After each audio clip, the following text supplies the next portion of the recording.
আসসালামু আলাইকুম। একটা ল্যাপটপের কীভাবে ডিসপ্লে খুলতে হয় তা আপনারা এই ভিডিওতে দেখতে পাবেন।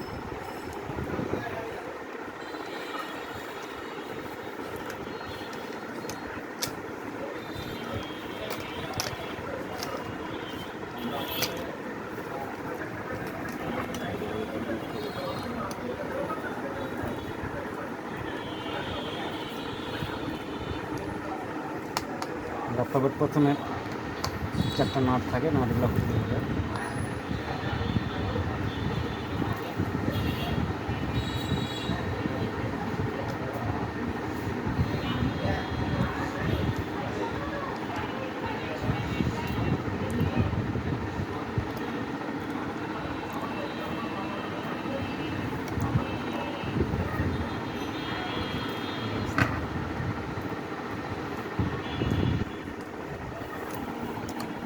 এই ডিসপ্লে খুলে গেছে।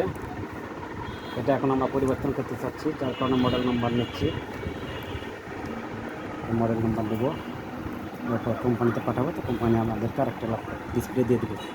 ধন্যবাদ, ভালো থাকবেন।